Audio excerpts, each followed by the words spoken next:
Hi guys, welcome back to our new Lens YouTube channel. என் இனிய பொன்மொழிகளே எல்லோருக்கும் வணக்கம். Okay guys, நம்ம இன்னைக்கு என்ன வீடியோ ரியாக்ட் பண்ண போறோம்னு பாத்தீங்கன்னா நம்ம சியான் விக்ரம் சாரோட வீரதீர சூரன் படத்தோட ட்ரெய்லர் பார்ட் 2 படத்தோட பார்ட் 2 எல்லாரும் பார்ட் 1 ரிலீஸ் பண்ணிட்டு தான் பார்ட் 2 ரிலீஸ் பண்ணுவாங்க. இந்த டைரக்டர் புதுசாக ட்ரை பண்ணுறாரு. ஸோ பார்ட் 2 ரிலீஸ் பண்ணிவிட்டு பார்ட் 1 ரிலீஸ் பண்ணுறாங்கன்னு நினைக்கிறேன். ஸோ நம்ம அந்த ட்ரெய்லரை பார்த்துட்டு இன்னொரு ட்ரெய்லரை பற்றி இன்னும் நிறையா பேசுவோம். ஓகேவா? நேற்றோ ஒரு இன்டர்வியூ பார்த்தேன். நம்ம சூராஜ் சார் பேசியிருந்தார். ஸோ அவரோட பெர்ஃபார்மன்ஸ் பார்க்குறதுக்காகவே அந்த படத்துக்கு போகணுன்னு இருக்குது. ஏன்னா அவரோட இன்டர்வியூவில் அப்படி ஒரு சம்பவம் பண்ணியிருந்தார். ஸோ நம்ம ட்ரெய்லரை பார்த்துட்டு அதுக்கப்புறம் மேற்கொண்டு இன்னும் நிறைய விஷயம் பற்றி பேசுவோம். ஓகே,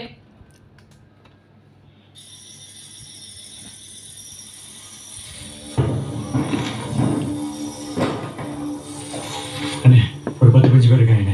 சீக்கிரம் வேலையை முடிக்கலாம். ரிஸ்க்குண்ணே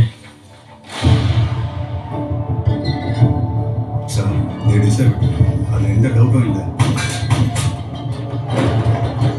திருவிழா இருக்கு, அதான் வெட்டியில் முடிக்கணும், அவ்வளோதான்.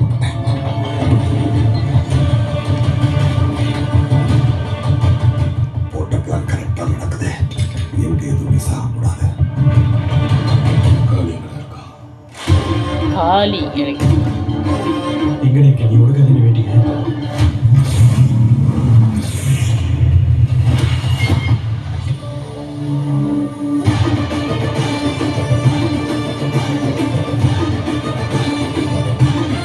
ரொம்ப நாளாச்சு.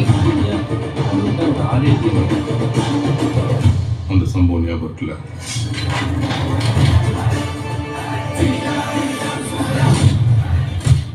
பொக்சரோட நடந்து வர்றாரு.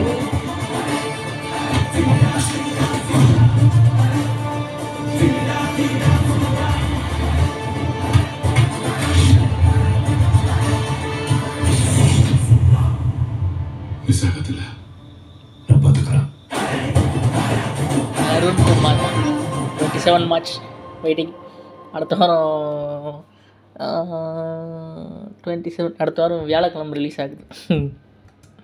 ஓகே கைஸ், ட்ரெய்லர் வேற மாதிரி இருக்குது. ஏன்னா இதில் நிறைய காட்டல நினைக்கிறேன். ஏன்னா நம்மளுக்கு வந்து இதுக்கு முன்னாடி வந்து படத்துலேருந்து ஒரு சீனாக ரிலீஸ் பண்ணாங்க. அந்த படத்துலேருந்து ஒரு சீன் ரிலீஸ் பண்ண மாதிரி ஒரு இது கிளிம்ஸாக ரிலீஸ் பண்ணாங்க. ஆனால் அது சீனுன்னு நினைக்கிறேன். படத்துலேருந்து ஒரு சின்ன போர்ஷன் ரிலீஸ் பண்ண அப்படி தான் நினைக்கிறேன். தெரில எனக்கு கன்ஃபார்மாக. ஏன்னா நிறையா இது கொடுத்துட்டாங்க. மேபி இது வந்து அந்த இன்டர்வியூவில் கூட வந்து சொல்லியிருந்தாங்க, இது வந்து 1 நைட்டில் நடக்கிற கதை. இன்னொன்று அந்த சூராஜ் இருக்கார்ல, ஸோ அவர் என்ன சொன்னார்னா ஃபர்ஸ்ட்டு ஷார்ட்லேருந்து படத்தோட கதை ஆரம்பிச்சிடும். ஸோ 10 நிமிஷத்துக்கு முன்னாடியே வந்துடுங்க அப்படின்னு சொல்லியிருந்தார் வேறு. மேபி இது வந்து ஒரு டைட் ஸ்க்ரீன் ப்ளேவாக இருக்க வாய்ப்பு இருக்குது. 1 நைட்டில் ஒரு திருவிழா நடக்குது. அண்ட் தென் எஸ்டே சூர்யாவுக்கு ஒரு வாண்ட் இருக்குது. அப்புறம் அந்த வில்லன் லைக் அவர் வில்லனாக தெரியல, எஸ்டே சூர்யா தான் வில்லன் போல். ஸோ இன்னொருத்தர் ஒரு கேரக்டர் இருந்தார், அவர் வந்து காளியை கூப்பிடுங்கடா அப்படின்றாரு. மேபி விக்ரம் சார் பேர் காளியாக தெரில. ஸோ காளியை கூப்பிடுங்கன்றாரு. அப்புறம் அந்த சம்பவம் உனக்கு ஞாபகம் இருக்கா அப்படின்னு கேட்குறாரு. மேபி அந்த சம்பவம் வந்து பார்ட் 1 வருமானு தெரியல. ஓகேவா? இது இப்படி ஒரு திருவிழா பேக் ட்ராப்பில். ஸோ மேபி தெரில, ரொம்ப லைக் ரிவீல் பண்ணால் கதை வெளியாயிருமோ அப்படின்ற இதில் வந்து ட்ரெய்லர் கட் பண்ணியிருக்காங்கன்னு நினைக்கிறேன். ஸோ பெருசாக இந்த ட்ரெய்லரில் வந்து நல்லா இருக்குது, சிம்பிளாக இருக்குது. பட் இது படத்துக்கு ஏற்கனவே ஹைப்பு நிறையா வந்துருச்சு. ஓகேவா? ஸோ இவங்க ட்ரெய்லரில் தான் ஹைப் கொடுக்கணும் அப்படின்னு எதுவும் இல்லை. பட் படம் ரிலீஸ் ஆனதுக்கப்புறம் ஃபர்ஸ்ட் ஷோ அதில் தெரிஞ்சிடும். லைக் படம் வந்து எப்படி இருக்க போகுது, என்ன இருக்க போகுது, ஹிட் ஆஃப் ஃப்ளாப் எல்லாமே தெரிஞ்சிடும். ஓகேவா? ஆனால் எனக்கு பொறுத்த வரைக்கும் அருண்குமார் வந்து அப்படி சிம்பிளாக லைக் இவ்வளோ சிம்பிளாக ஒரு ட்ரெய்லர் கொடுத்துருக்காரு அப்படின்னா படம் மேபி வெயிட்டாக தான் இருக்கும். ஏன்னா அது இதுக்கு முன்னாடி சம்பவம் அந்த மாதிரி சித்தான்ற ஒரு படம். ஸோ சித்தா படத்தை விட எனக்கு வந்து சேதுபதி படம் வந்து ரொம்ப பிடிக்கும்.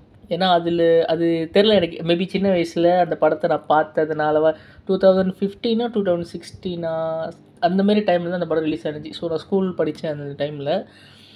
ஆனால் விஜய் சேதுபதி சார் உண்மையிலே அந்த கேரக்டர் வந்து அப்படி ஹோல்ட் பண்ணியிருப்பார். ஸோ எனக்கு அந்த படம் வந்து ரொம்ப பிடிக்கும், சேதுபதி படம். ஓகேவா? இன்னொன்று நம்ம சியான் விக்ரம் சார் என்னென்னா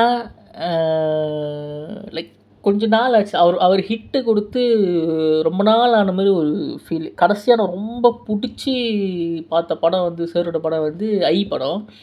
ஆனால் அதுலேயுமே வந்து அவர் வந்து ஒரு கேரக்டராக தான் இருப்பார். அந்த லிங்கேசன்ற அந்த கேரக்டர் வந்து லைக் ஒரு கட்டத்துக்கு மேலே நம்மளுக்கு பாவமாக ஆரம்பிச்சிடும். லைக் அந்த மாதிரி ஆரம்பிச்சிடும். லைக் ரொம்ப நாள் ஆச்சு இந்த தில்லு தூளு இந்த ஒரு ப்ராப்பர் கமர்ஷியல் படம் விக்ரம் சாராகவே நடிக்கிற படங்கள் வந்து ரொம்ப நாள் ஆச்சு. ஸோ மேபி இந்த படம் வந்து அதெல்லாம் ஏன்னா இதோட கிளிம்ஸு ஒன்று லைக் மேபி அது டீசர்னு நினைக்கிறேன். மோஸ்ட்லி அந்த டீசர்னு நினைக்கிறேன். அந்த படத்துலேருந்து ரிலீஸ் பண்ணது. அதுக்கு முன்னாடி கிளிம்ஸ்ன்னு ஒன்று ரிலீஸ் பண்ணாங்க. படத்துலேயே இல்லாத கிடச்சி நீட்டு முடியெல்லாம் வச்சுருப்பார் விக்ரம் சார். ஸோ அதில் பார்க்கும்போதே நம்மளுக்கு வந்து அந்த வைப்பு வந்துச்சு. லைக் அவர் அந்த லுங்கியை கட்டிட்டு போலீஸ் ஸ்டேஷன் விட்டு வெளியே போகிற அந்த இது இருக்குல்ல. ஸோ அதுலேயே அந்த வைப்லாம் வந்துச்சு. ஓகேவா. நம்ம அருண்குமார் அவர் வந்து லைக் எப்படின்னா இது பரத்ராஜ் ரங்கன் சாரா யாரோ தெரில யாரோ சொல்லியிருந்தாங்க. இது வந்து பார்ட் 2 அவங்க ரிலீஸ் பண்ணுறாங்க அப்படின்னா லைக் அதோட நாட்டே நம்மளுக்கு ஃபிக்ஸ் ஆகிரும். லைக் பார்ட் 2 அந்த படம் ரிலீஸ் ஆகுதுன்னா ஹீரோ எந்த பேக் ட்ராப்லேருந்து வராரு, ஹீரோ யார், இதுக்கு முன்னாடி என்ன பண்ணிகிட்டு இருந்தார், லைக் எஸ்டி சூர்யா யார் என்ன எவர் எல்லாமே வந்து பார்ட் 1 வந்து போயிடும். ஸோ பார்ட் 2 வந்து நான் எடுத்தோடனே கதைக்குள்ளே போயிடுவேன். லைக் அது வந்து ஆடியன்ஸ்க்கே வந்து அது வந்து அவங்களுக்கு வந்து ரெடி பண்ணிடுறாங்க. பார்ட் 2 படத்தில் வந்து டைட்டில்லே வந்து வீரதீர சூரன் பார்ட் 2 போட்டு டைட்டிலே ரெடி பண்ணிடுறாங்க. லைக் இது வந்து எக்ஸ்பிளைன் பண்ணுறதுக்குலாம் எதுவும் இல்லை, ஹீரோ யார் என்னன்னு சொல்லி நம்ம வந்து டேரெக்டாக கதைக்குள்ளே இறங்கிடுவோம். லைக் இதுதான் இந்த படத்துக்கு தான் நடக்க போகுது, 1 நைட்டில் இதுதான் சம்பவம் அப்படின்ற மாதிரி இது பண்ணிடுவோம். பார்ட் 1 தான் மேபி நான் நினைக்கிறேன் எல்லாத்தையும் காட்டுவாங்கன்னு நினைக்கிறேன். இது வந்து எப்படி சொல்லுவாங்க, எல்லாத்தையும் தூக்கி போடுங்கடா, எல்லாம் பார்ட் 1 பார்த்துக்கலாம், பார்ட் 2 நம்ம ஃபோக்கஸ் பண்ணுவோன்ற மாதிரி ஒரு மைண்ட் செட்டில் இறங்கிட்டாரா என்னன்னு தெரில. ஸோ பார்ப்போம் என்ன 27 என்ன பண்ணி வச்சுருக்காங்க அப்படின்னு சொல்லி. ஓகேவா. ஸோ அவ்வளோதான். ஆனால் ட்ரெய்லர் வந்து உண்மையிலேயே வேறு லெவலில் இருக்குது. லைக் நல்லா இருக்குது, நீட்டாக இருக்குது. ஓகேவா. ஸோ பார்ப்போம். நம்மளோட வின்டேஜ் சியான் விக்ரம், அதாவது நான் சின்ன பையனாக இருக்கும்போது எனக்கு இப்போ 25. ஸோ தெரில அந்த விக்ரம் சாரை பார்த்தா என்ன வேணும். ஸோ உண்மையில் டெடிக்கேட்டடான ஒரு ஆர்டிஸ்ட் விக்ரம். அது நான் சொல்லி தான் இது பண்ணணும் இல்லை, அது ஊரறிஞ்ச விஷயந்தான். ஓகேவா. ஸோ பார்ப்போம் 27 என்ன நடக்குது இது நடக்குதுன்னு. கண்டிப்பாக தேட்டருக்கு போவேன். மேபி ரிவ்யூ போட வாய்ப்பு இருக்குது, நிறையா சான்சஸ் இருக்குது இந்த படத்துக்கு. Bye from our Newlens YouTube channel. Bye.